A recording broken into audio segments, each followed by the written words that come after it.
All right, we are live for another episode of eJenn Solutions, podcast version, of course. And I am so excited to introduce to you, got ahead of myself, Joseph McConnell, and he's owner of McConnell. What did I say? McDonald. Did I say McDonald, like Old McDonald? Like Old McDonald. It's elementary school all over again. Sorry. McConnell, right? Yep. I went too fast. So Joseph McConnell, and I'm going to keep this in there so everybody knows nothing is perfect. But Joseph has been involved in the TV and film industry for almost 20 years, and he's had an array of positions. And I'm looking at your list here. It's impressive. You've been associate producer, location manager, editor, director, producer, and you've worked as an executive producer, or you still work, I believe, as an executive producer for Frame 144, which is a boutique advertising agency. Mm-hmm. And you graduated in 2004 with a BA in contemporary arts. Did I get that right? You did get that right. Yay.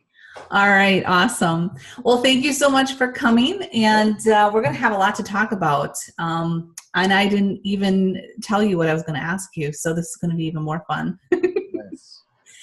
One of the things, you provide for your business, you provide videos for small businesses and commercials, and you do the whole gamut. You edit.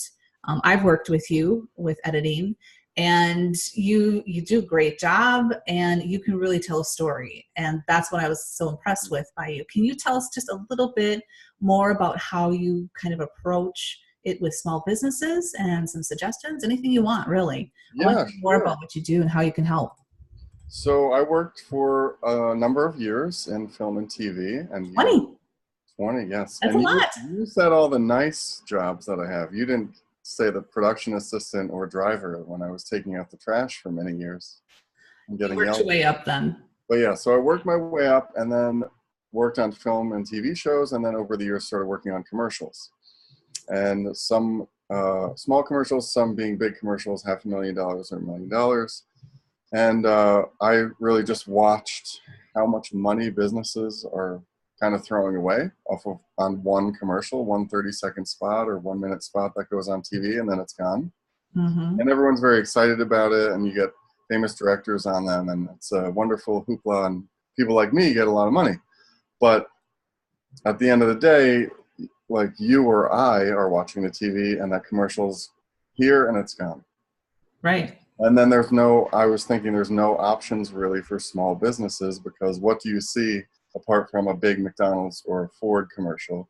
Then you see a crappy commercial for a local lawyer or a plumber that looks like it was made for $10. And they're screaming at you. There's like no in between.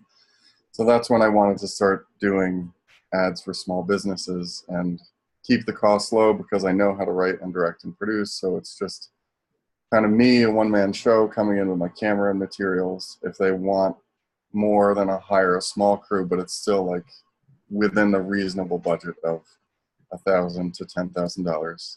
And the business isn't going to have to spend be bid by certain companies $25,000, $50,000 just for a day for one commercial. That's what I was going to ask you. What is typical? So when you say commercial, so we're talking a small business wants to have a commercial done that's going to be aired on like a major network or a local affiliate network. And that can be how long? 30 seconds, 60 seconds typically? Yeah, 15 to 30 seconds. Oh, okay. Which coincidentally is your local bank or your local dealership or something that's like a small franchise. Yeah. They'll do a local one, but it'll still cost them $25,000 to $75,000 just for a one-off 30-second spot. Wow. That's not including how much it costs to put it on the air. That's just the true cost of making it. You're right, because you have to then get that spot from the media company. Yeah. So someone like Chipotle or Disney or Mercedes, they can afford $1 million ad, and they air it, and they have a famous person in it, and wonderful, everybody's happy. Those brands are huge. For, let's say, someone who's small, like a burger joint that has only 3 restaurants. They have a little money that they want to put out there, but when they look to make a commercial and they get a bid, it's typically they'll get bids of $50,000 to start, and that's just for one one ad. Okay. And they'll end up spending maybe 100,000 overall because then they want to place that ad else, you know. And as you know, Instagram, Facebook, the wave of the future. So offering small businesses like a local farm stand or a local candy store or something like that. Mm-hmm. They don't have the money to advertise. Maybe they know they could just shoot it themselves and post it, and that's fine. But maybe they say, I want to put $500 behind this or $2,000 and make it look nice. Uh-huh. And then that's where like someone like me would come in and give them this commercial, but you wouldn't get just one commercial. You get like a group of content. So they could post it over the course of a month. Well, that was my next thing. Okay, so you said 15 to 30 seconds, but coincidentally, that is about how long you want your videos to be on Facebook and Instagram. Really, anything more than that, you know. And as you and I know, 3 seconds is really all you have for video to get someone's attention. And I even think it's less than that, to be honest with you. But that's the stats. Do you?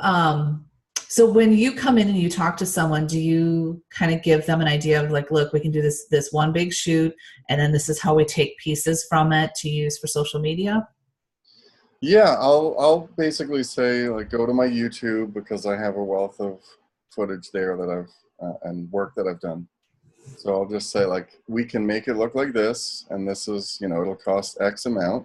Mm-hmm. If you want something more, like you want to achieve something more than that, we can do that, but that'll cost you, you know, X more amount of money.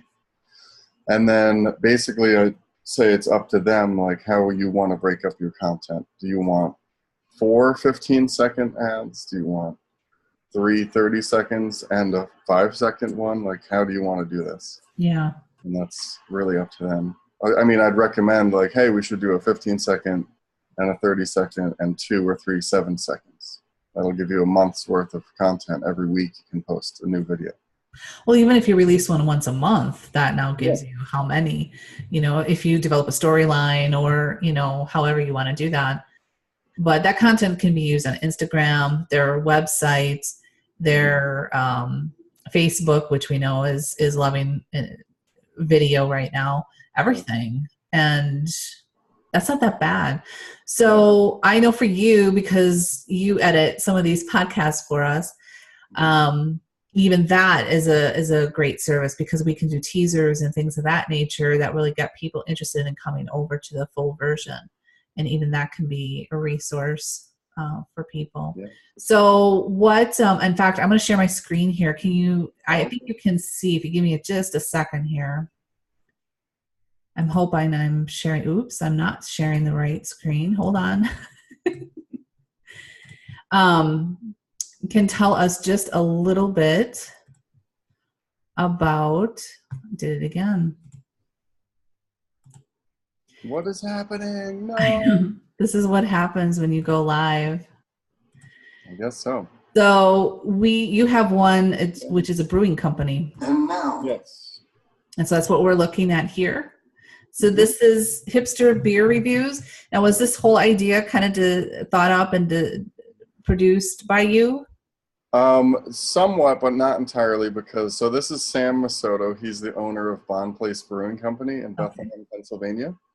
I actually went to high school and college with him.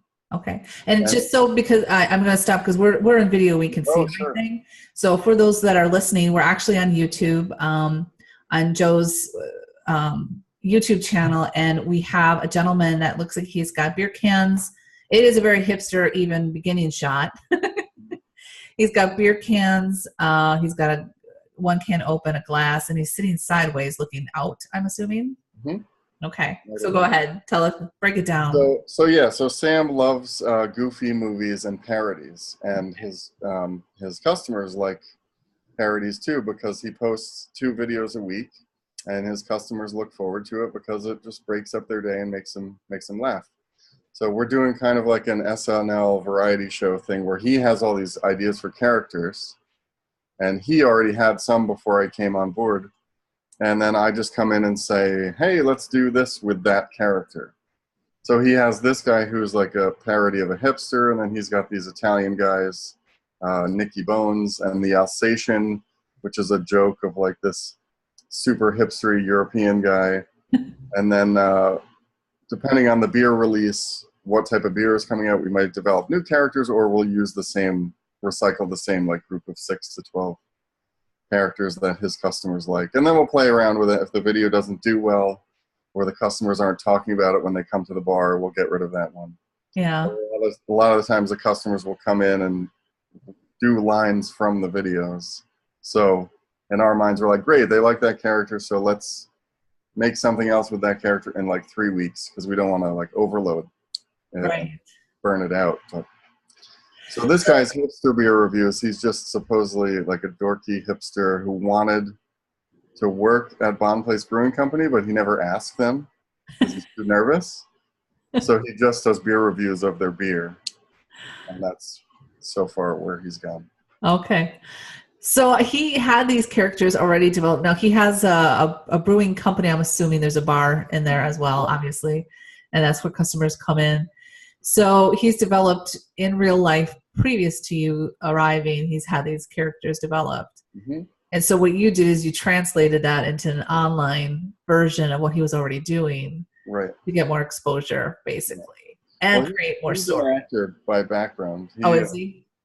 He and his wife did Tony and Tina's Wedding, the traveling show, for years.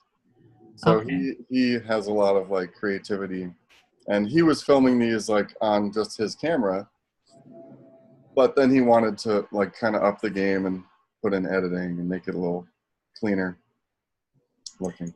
How long are each of these videos? They're usually 59 seconds. Some we've done 30 seconds or 40 seconds, but usually 59 seconds because they're meant for Instagram, and Instagram settings are up to 1 minute per video. Now that IGTV is out, you can have up to 10-minute videos, but you have to shoot them in a different format. They have to be completely horizontal, so then it kind of looks weird when we're shooting on, I shoot on the Canon 7D, and it looks a little weird because then you have to squish the frame down, and it doesn't look natural. So we just do 1 minute videos. Have you been working with Instagram TV? I mean, I obviously have not yet. So can you tell us a little bit about that, or what you know about it? Yeah, so I learned about IGTV a little while before it came out. And yeah, I've been editing some old videos for IGTV. Okay. But getting the settings right is kind of complicated. So this, for example, I'm shooting in 1080p or 1080i HD. And it's a regular aspect ratio of like widescreen, but then you have to convert that into horizontal, which IGTV is 4:5, I think, is their aspect ratio, which is like a strange.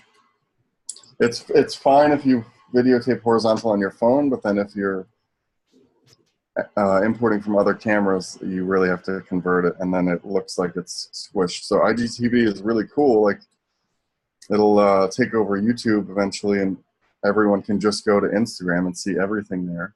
Really? It pops up like a story. So if Bond Place Brewing Company posts an IGTV video, it'll pop up as if it's a story, and then you can click on it, and they'll say, like, do you want to watch this? Yes, and we'll go straight to it. So it's really cool. I haven't started posting to it yet because of the aspect ratio issues. So can you keep that Instagram story then highlighted? Yeah, I think you can keep it highlighted, and it always stays in your IGTV. Yeah, so then you can kind of keep that up as an episode that, you know, at whatever point they come to your page, it's still there. It's not that 24-hour and it's gone thing. Right.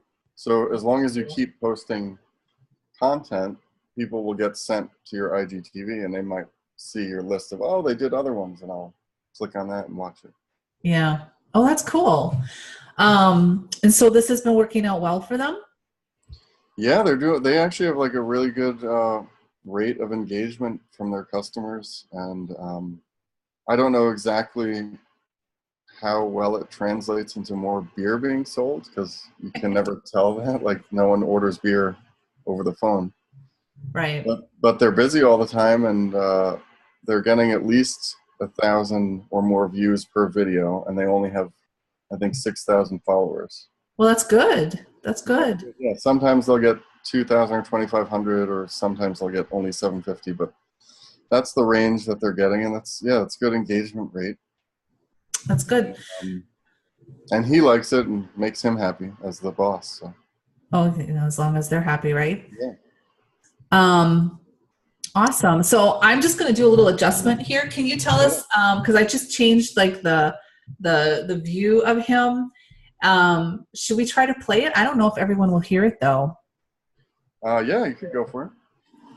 I'm Lucas Rivers, and this is Hipster Beer Reviews. Today I'm at Bond Place Brewing Company with my friends Bond Place Brewing Company, and I'm going to be reviewing Mooey. Today I'm going to do a side-by-side.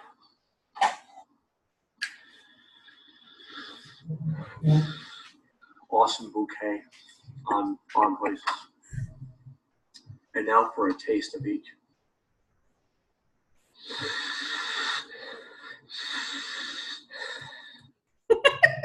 So he really gets into his character, doesn't he? Oh, yeah.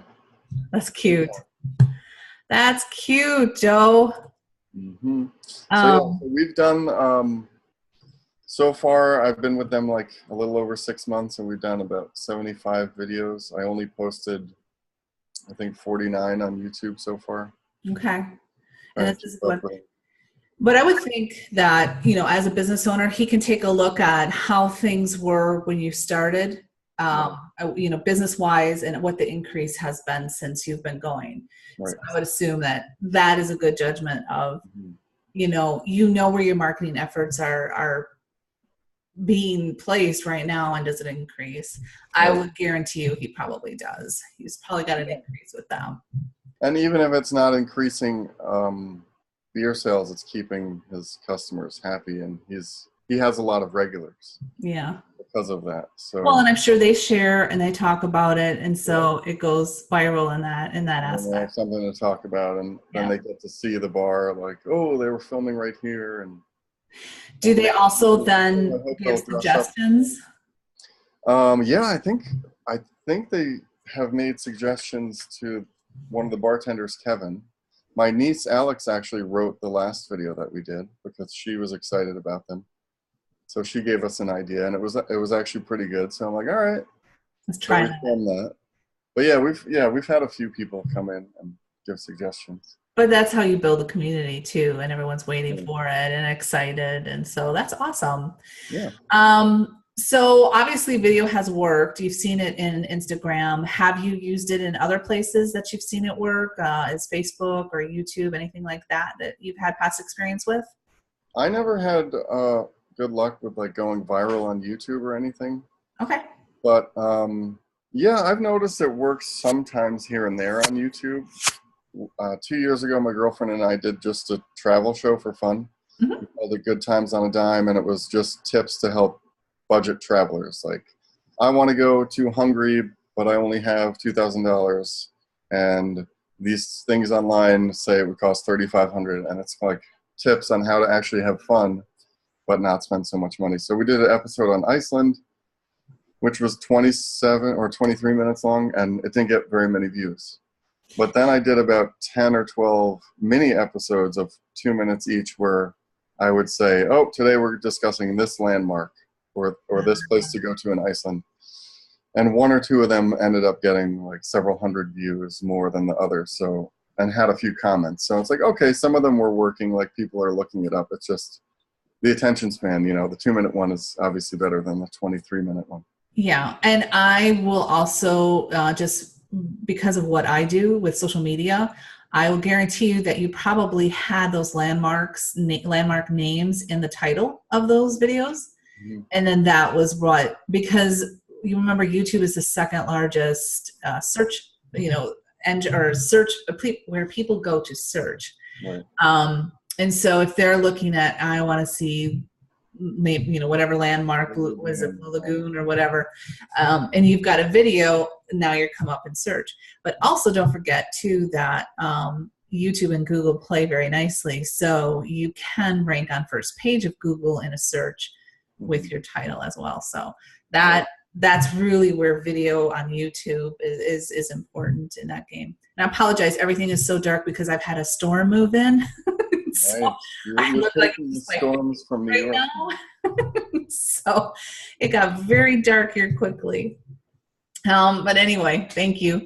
So tell me a little bit about you. So you've been 20 years, and as you said, you've started. What was your first job in the industry? My first job out of college was on The Apprentice with Donald Trump. Really? I think it was like season 4 or 5, I forget. What But did you do? I started as a production assistant, so I was in the office taking phone calls, taking out the garbage, tidying up the fridge. But that job was insane because at the time they were such a big TV show and they had 400 crew members on it. Wow. They were making so much money. We would throw out like 40 bags of garbage each person, and there were several PAs. So we were just tossing it was just a That's all little. you did. It was a little machine, yeah. That's all I was doing. But then eventually I moved up to craft services, so they put me in charge of like helping with food, which was kind of fun because it was like setting up a table on Fifth Avenue with a million sandwiches and trying to stop the passerbys from eating it while it's supposed to be for the crew that's waiting there. And then I'd have to go to Whole Foods and buy like 20 different types of milk for the coffee and walk it back on the subway. Oh my goodness. And then I became a driver on it after that, and I would drive equipment back and forth to Queens. The storage. That was fun. Yeah, it was cool. It was a cool job. It was hard work, but yeah, that's what I mean. I mean, all of that. So after The Apprentice, now I know because we talked already before this. Yeah. I want to hear you were on a show. I was many years later. I submitted a video to Survivor Man. He did a fan challenge, and I won. That was in like 2014 or 15, and he had 8 seasons. It looks like because I'm showing the page. Yeah, I think it was in season 6 I appeared on. LesStroud.ca, and it was Survivor Man. Yep, and it aired October 2015. I didn't get picked because of my survival skills. I got picked because I knew how to use a camera. Okay. And I was good at telling a story because on Survivor Man, it's him with his cameras. There's no crew. So I went out there in the woods with him for 3 days, 6 hours north of Toronto in Temagami National Forest, with really poor clothing. I didn't properly dress. And they didn't tell you? They didn't send you? They told me, but I had bought a new winter coat, and I thought it would be good, but it was really like a spring coat, and I should have taken another winter coat. So that was my fault. But yeah, I got to pick 2 items. So I picked my water bottle because it had a filter in it. And it was metal, so I could boil it. Okay. And then I picked a hatchet because I didn't know what it would be like out there, and I'm terrified of bears. So I was like, I'll chop a bear if I have to. But ended up having a flint and tinder, or just a flint striker on the back, so I was able to make fire. Fire. That's what I was thinking. I'm like, okay, well, at least you had that, your spring coat. Yeah, but since I'm a complete moron, I was hitting the flint on a rock, thinking I'd get a spark, and I broke the flint down to like a nub like that. And then he left me alone at night to make sure, like, make my own camp.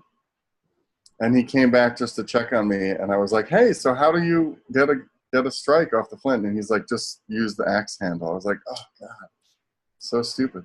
So then I'm trying to get a fire with this nub on a sharp axe handle to get sparks when I broke off the whole piece.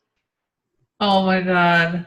Wasn't picked for my survival skills. No, but you provided entertainment, I'm sure. Yes, it was good. It was a good episode. It was a good learning episode. And how embarrassing. Well, were you embarrassed, or were you just like, so you were by yourself with no fire in the evening? I managed to get a fire. You did? Yeah. Okay, so he came to check on you before that. About 3 hours. He was not completely heartless. No, he wasn't totally heartless. He left me for the night, and then he said, look, I'll be within distance to hear your whistle. So he had a whistle. I had a whistle. He's like, if anything happens, just blow the whistle. I'll be there in like 15 minutes. Okay. And was he glamping? Did he have like a setup himself?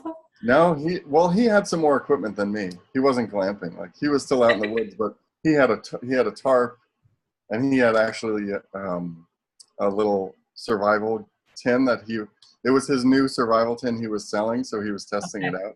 But it had all these survival items in it. So He didn't give you a 10.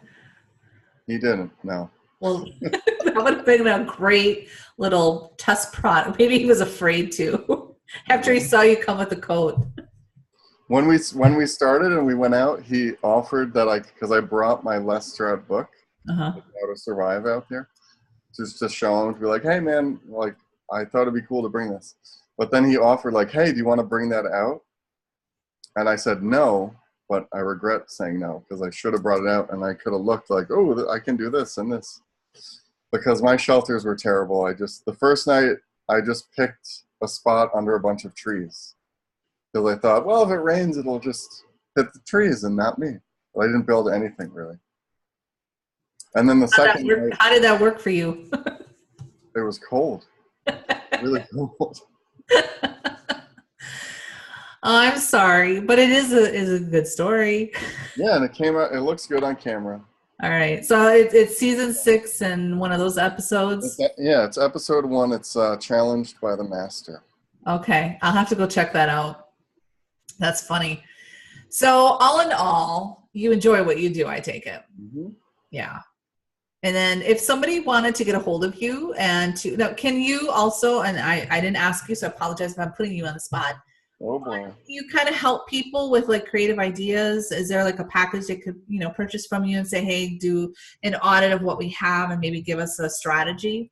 Yeah, for sure. So, that is one of the things I have on my flyers. I do like a free, I think 3-minute audit where I'll check out your social media pages or your videos that you're currently producing.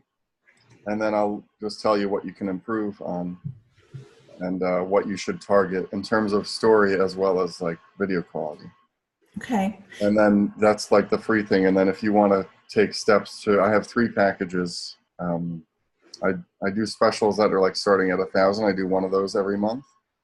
And that's like, I just come out and kind of shoot whatever we get. So there's no promise of content. It's like, you'll get 30 seconds, but we may get 5-6 minutes, who knows? Oh. But the other packages, they're 2,500, 5,000, and 10,000. And so first off, you get a wealth of content. You don't just have one, you have like at least a month's worth with those. The 10,000 one, I think you end up getting like 3 months worth of content. But then you also get, one is just me and an assistant, and then one is an actual small crew, like 5 people, where you can have lighting and you can have a drone shot and you can do stuff like that. Which is good. Yeah. Because look at the lighting I have right now. If I had your skills, I would not be sitting in the dark. Yeah, you just need a lamp. I cannot believe at noon in Florida, this is how dark it is. Well, it looks kind of cool because my office is bright. Put them side by side. Did not plan on this happening. But yeah, so lighting is important. Yes. But yeah, so yes, I do offer like writing services as well. It's not just, oh, I'm going to come out and just be the director or be the producer. No, I'm willing to work. The whole gamut. Yeah, I was going to do, so just one example, I was working on the Cheese Guild of Pennsylvania. That's been pushed back to next year. But I guess the contact person there is really cool, and she had some ideas, and we just bounced them back and forth of how to do it. And it was based off of an ad that I did with Bond Place where she was promoting her covered bridge farm stand, but he dressed as a sheep. And we weren't like so serious about, oh, we have to make a cool, serious video. Like, right. He was dressed in a sheep outfit saying like, oh, they have eggs, they have cheese, they have this, they have that. So, depending on the client, like, yeah, it could be funny or it could be totally serious. Standard and serious, yeah. Nice. But it's just an option for smaller businesses to go to as opposed to an agency in the city that will hire a new agency and then a production company, and then costs get higher and higher, and then a crew of 30 people, and it can get outrageous. Yeah, you don't always need that. Sometimes you just need 2 or 3 people, to make a good video. You know? Because as we've learned, you need to feed them, and then you need to take out the trash too. Oh yeah, big time. And you need to buy 8 different milks so they have for their coffee. Right? Soy milk, almond milk vanilla, Soy. 1% whole milk. So people can reach out to you. So do you want to spell out your name, your company name for everyone? And then, because obviously I can't get that right. And then tell everyone how they can find you. Sure. So it's Nums Films, and that's N as in Nathan, U-M as in mother, S as in snake, and then films. And it's numsfilms@yahoo.com is my email. You can also go on YouTube, just youtube.com/numsfilms. And on Instagram, I'm at numsfilms as well. So you got that branding down. So thank you very much, because I've done, I think, 3 or 4 of these podcasts. You are the only one that knows your social site URLs. And so I didn't even ask you, because nobody, I've learned. So good for you, you branded. Perfect. Well, thank you so much. Is there any last minute stats or anything that you want to share with the audience? No, just that you're cool. Well, thank you. I appreciate that. All right, Joe, thank you very much. And if you want to keep up with eJenn Solutions podcasts, to meet other interesting people like this and how they can help your business, subscribe to our YouTube channel. We are branded as eJenn Solutions as well. Look forward to seeing everyone again. Thanks.